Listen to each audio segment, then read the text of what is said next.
Most of the time when you're working with fresh herbs, you're going to be chopping them.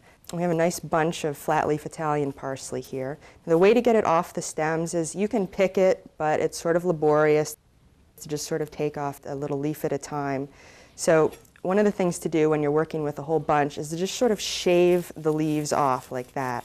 You turn, keep shaving, and it's okay if you get a little bit of stem in there. The stems at the top are tender, and you can eat those too. To chop parsley, you start with your hand on the top of the blade and your other hand on the handle, and you just sort of rock chop through.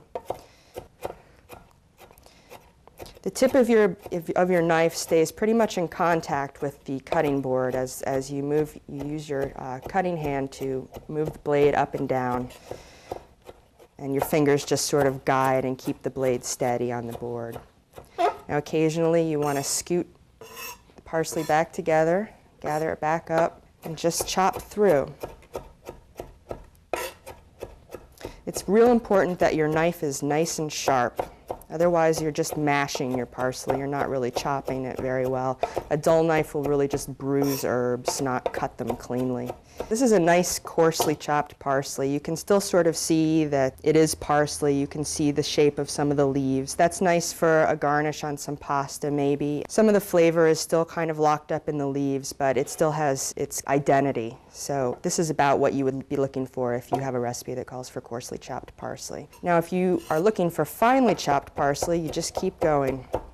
Up to this point, I've just been using one knife to chop herbs, but there's another technique that you can use that's really great if you have a lot of herbs to chop, like if you're making tabbouleh or something and you have to chop 4 bunches of parsley. You use 2 knives.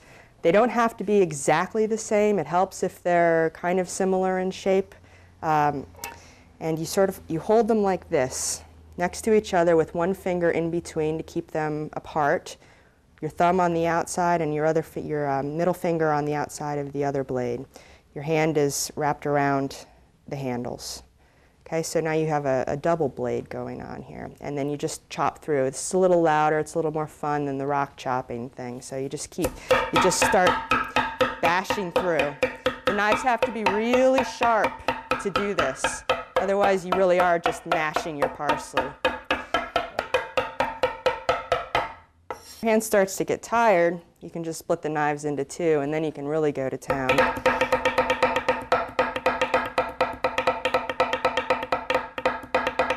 Basil and mint are especially fragile herbs, so you don't want to cut them until as close as possible to right before you're going to use them.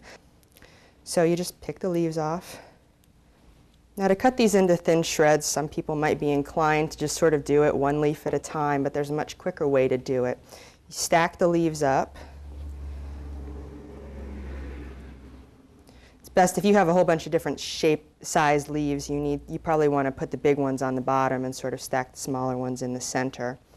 And maybe 10 leaves or something like that. It's enough that's manageable. And going lengthwise, you kind of roll them up just like a cigar so that they're in a tight little bundle. Just slice through. And you really want to cut down hard. You see how the knife is starting at the front and slicing through. Like, if you don't slice all the way through, you're going to end up with all of your leaves still attached at the bottom, and so you've chopped through them at the top, but they're still attached.